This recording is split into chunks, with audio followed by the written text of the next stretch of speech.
Taipei शहर की चकाचौंध के बीच लूसी नाम की एक आम लड़की अपने नए बॉयफ्रेंड के साथ एक आलीशान होटल के बाहर खड़ी है। लेकिन तभी बातों बातों में वो धोखे से उसके हाथ में एक रहस्यमयी ब्रीफकेस हथकड़ी से बांध देता है। लूसी घबरा जाती है, लेकिन उसका बॉयफ्रेंड उसे वो ब्रीफकेस मिस्टर जैंग नाम के एक अनजान आदमी को देने के लिए मजबूर करता है। बेबस और डरी हुई लूसी उस खौफनाक होटल के अंदर अकेली कदम रखती है। जैसे ही लूसी रिसेप्शन पर जाकर कांपती हुई आवाज में मिस्टर जैंग का नाम लेती है, उसकी नजर बाहर सड़क पर पड़ती है। खिड़की के पार वो अपने बॉयफ्रेंड को बेरहमी से गोलियों से छलनी होते हुए देखती है। इससे पहले कि लूसी चीख सके या वहां से भाग सके, हथियारों से लैस सूट पहने हुए गुंडे उसे चारों तरफ से घेर लेते हैं। वो उसे जबरदस्ती घसीटते हुए एक प्राइवेट लिफ्ट की तरफ ले जाते हैं। लिफ्ट का दरवाजा सीधे एक शानदार पेंट हाउस में खुलता है, जहां फर्श पर खून और लाशें बिछी हैं। लूसी को जमीन पर फेंक दिया जाता है और उसके सामने खड़ा है एक खूंखार माफिया, मिस्टर जैंग। मिस्टर जैंग कांपती हुई लूसी को एक पर्ची देता है, जिस पर ब्रीफकेस का लॉक कोड लिखा है। लूसी को लगता है कि इसमें कोई बम होगा, पर खौफ के मारे वो धीरे धीरे लॉक खोल ही देती है। ब्रीफकेस के खुलते ही अंदर से नीले रंग के चमकते हुए पाउडर के 4 पैकेट निकलते हैं। ये कोई आम नशा नहीं, बल्कि CPH4 नाम का एक बेहद खतरनाक और नया सिंथेटिक ड्रग था। ड्रग असली है या नहीं, ये देखने के लिए जैंग एक नशेड़ी को बुलाता है। वो आदमी थोड़ा सा नीला पाउडर सूंघते ही पागलों की तरह हंसने लगता है, लेकिन तभी जैंग उसके सिर में गोली मार देता है। ये भयानक कत्ल देखकर लूसी फूट फूट कर रोने लगती है और अपनी जान की भीख मांगती है। पर इससे पहले कि वो वहां से भाग पाती, जैंग का एक गुंडा पीछे से वार करके उसे बेहोश कर देता है। कुछ घंटों बाद जब लूसी की आंख खुलती है, तो वो खुद को एक अनजान गंदे कमरे में पाती है। उसके पेट में भयानक दर्द हो रहा है। कपड़े हटाने पर उसे पेट पर ताजे टांकों का एक बड़ा निशान दिखता है। लूसी को एक दूसरे कमरे में लाया जाता है, जहां 3 और डरे हुए लोग मौजूद हैं। जब जबरदस्ती उनके कपड़े हटाए जाते हैं, तो पता चलता है कि उन चारों के पेट पर बिल्कुल एक जैसे ताजे और खून से स्ने टांके लगे हैं।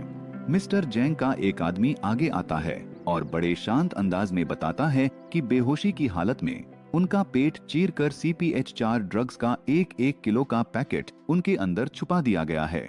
उन चारों के हाथों में अलग अलग देशों के पासपोर्ट और फ्लाइट की टिकट थमा दी जाती है। साथ ही उन्हें एक खौफनाक चेतावनी मिलती है, अगर किसी ने भी भागने की या पुलिस के पास जाने की कोशिश की, तो उनके पूरे परिवार को बेरहमी से मार दिया जाएगा। फ्लाइट से पहले लूसी को ताइवान के एक गंदे और अंधेरे सेल में जंजीरों से बांध दिया जाता है। तभी वहां एक गार्ड आता है और लूसी के साथ बदतमीजी करते हुए उसके करीब आने की कोशिश करता है, लेकिन लूसी उसे दूर धकेल देती है। गुस्से में पागल होकर वो गार्ड लूसी के पेट पर जोरदार लात मारता है, ठीक उसी जगह जहां ताजे टांके लगे थे। इस भयानक चोट से लूसी के पेट के अंदर रखा ड्रग्स का पैकेट फट जाता है और वो सारा नीला जहर सीधे उसके खून में घुलने लगता है। जैसे ही वो नीला जहर लूसी के खून में मिलता है, उसके शरीर में भयानक ऐंठन होने लगती है।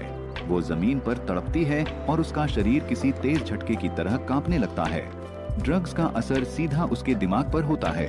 उसके अंदर की कोशिकाएं तेजी से बदलने लगती हैं, जहां एक आम इंसान अपने दिमाग का सिर्फ 10% इस्तेमाल करता है, लूसी का दिमाग उस सीमा को पार करने लगता है। अचानक लूसी का शरीर गुरुत्वाकर्षण को मात देते हुए हवा में तैरने लगता है। उसकी आंखें पूरी तरह नीली हो जाती हैं और फिर एक झटके के साथ वो जमीन पर गिरकर बिल्कुल शांत हो जाती है। जब लूसी की आंखें खुलती हैं, तो उसका सारा डर खत्म हो चुका है। अब उसे दुनिया की हर छोटी से छोटी चीज, हर आवाज और हर कंपन बिल्कुल साफ और धीमी महसूस हो रही है। जैसे ही वो गार्ड दोबारा अंदर आता है, लूसी बिजली की रफ्तार से उस पर हमला करती है। बिना किसी डर या झिझक के वो अकेले ही सारे गार्ड्स को पलक झपकते ही मौत के घाट उतार देती है। बाहर आकर लूसी सीधा एक अस्पताल के ऑपरेशन थिएटर में घुसती है। वो बेड पर लेटे एक कैंसर के मरीज को गोली मार देती है, क्योंकि वो वैसे भी मरने वाला था, और डॉक्टरों को अपनी सर्जरी करने का हुक्म देती है। डॉक्टर बिना बेहोश किए उसका पेट चीर रहे हैं, पर लूसी को कोई दर्द नहीं हो रहा। उसी वक्त वो अपनी माँ को फोन मिलाती है और उन्हें अपनी पैदाइश और बचपन की वो बातें बताती है जो किसी को याद नहीं रहती। डॉक्टर फटा हुआ ड्रग्स का पैकेट बाहर निकाल लेता है। हैरान करने वाली बात यह है कि लूसी के घाव कुछ ही सेकंड में खुद ब खुद भर जाते हैं। अब उसे जिंदा रहने के लिए बाकी के तीनों पैकेट्स की तलाश है। लूसी सीधे मिस्टर जैंग के उसी आलीशान पेंट हाउस की तरफ बढ़ती है। वहां मौजूद हथियारबंद गुंडे उसे देखते ही अपनी बंदूकें तान लेते हैं, लेकिन लूसी के चेहरे पर कोई खौफ नहीं है। लेकिन लूसी को अब उन्हें छूने तक की जरूरत नहीं है। वो बस अपनी उंगलियों का इशारा करती है और अपनी दिमागी ताकत से भारी भरकम गुंडों को हवा में उछालकर दीवार से दे मारती है। वो अब पूरी तरह अजय बन चुकी है। मिस्टर जैंग के प्राइवेट कमरे का भारी दरवाजा अपने आप थोर से खुलता है। जैंग आराम से बैठा था। लूसी बिजली की रफ्तार से मेट पर रखे 2 चाकू उठाती है और उन्हें जैंग के दोनों हाथों के आर पार करके उसे कुर्सी से जकड़ देती है। जैंग दर्द से बुरी तरह चीखता है, लेकिन लूसी बिल्कुल शांत है। वो अपने हाथ जैंग के सिर पर रखती है और किसी सुपर कंप्यूटर की तरह उसके दिमाग में घुसकर उसकी यादें खंगालने लगती है। लूसी की आंखों के सामने चेहरे, पासपोर्ट और फ्लाइट के नंबर किसी फिल्म की तरह तेजी से घूमने लगते हैं। वो पल भर में जान लेती है कि बाकी के तीनों ड्रग्स के पैकेट पेरिस, रोम और बर्लिन भेजे गए हैं। पूरी जानकारी मिलते ही लूसी उसे छोड़ देती है। वो उस खूंखार माफिया बॉस को उसी कुर्सी पर दर्द से तड़पता हुआ छोड़कर बाकी ड्रग्स हासिल करने के लिए अपनी अगली मंजिल की ओर निकल जाती है। लूसी एक लैपटॉप पर अपनी 13 उंगलियों से नेटवर्क हैक करती है और सीधा पेरिस के एक पुलिस अफसर कैप्टन पियरे डेल रियो को कॉल लगाती है। पेरिस के पुलिस स्टेशन में बैठा डेल रियो अपना फोन उठाता है।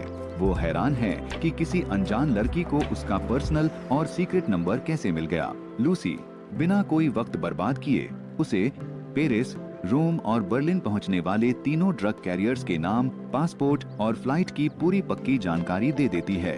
जब अफसर को उसकी बातों पर यकीन नहीं होता तो लूसी अपनी दिमागी ताकत से उसके ऑफिस के सारे कंप्यूटर और टीवी हैक कर लेती है। ये देखकर डेल रियो के होश उड़ जाते हैं। पहला ड्रग्स कैरियर पसीने से तर-बतर और डरा हुआ है। वो धीरे धीरे अपनी ट्रॉली लेकर कस्टम और सिक्योरिटी चेक की तरफ आगे बढ़ता है। एयरपोर्ट के दूसरे हिस्से में मौजूद दूसरा कैरियर ये सब देखकर घबरा जाता है। वो अपना सारा सामान वहीं छोड़कर बाहर एग्जिट की तरफ भागने की कोशिश करता है, लेकिन वो बाहर पहुंच पाता उससे पहले ही पुलिस की एक दूसरी टीम उसे धर दबोचती है और उसे कांच की दीवार से सटाकर तुरंत हथकड़ी पहना देती है। इसके बाद तीसरे कैरियर को भी पुलिस पकड़ लेती है।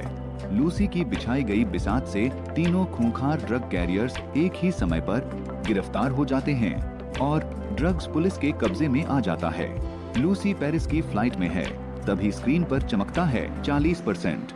उसकी दिमागी ताकत इस हद तक बढ़ चुकी है कि उसका शरीर इसे सह नहीं पाता और वो घबराकर तुरंत प्लेन के वॉशरूम में भागती है। वॉशरूम के शीशे में खुद को देखते ही उसके होश उड़ जाते हैं। उसकी कोशिकाएं टूटने लगती हैं और उसके चेहरे और हाथों की चमजी रेत की तरह झटकर हवा में गायब होने लगती है। लूसी का शरीर तेजी से खत्म हो रहा है, यहाँ तक कि उसके दांत भी झटकर गिरने लगते हैं। खुद को मिटने से बचाने के लिए वो जल्दी से अपने बैग से बचा हुआ नीला CPH-4 ड्रग बाहर निकालती है। अपनी जान बचाने के लिए वो बिना सोचे समझे उस नीले थर का एक बड़ा हिस्सा निगल लेती है। ड्रग्स शरीर में जाते ही एक भयानक झटका लगता है और उसकी बिखरती हुई चमड़ी वापस जुड़ने लगती है। लेकिन इस भयानक बदलाव के झटके से लूसी पूरी तरह बेहोश होकर मीन पर गिर पड़ती है।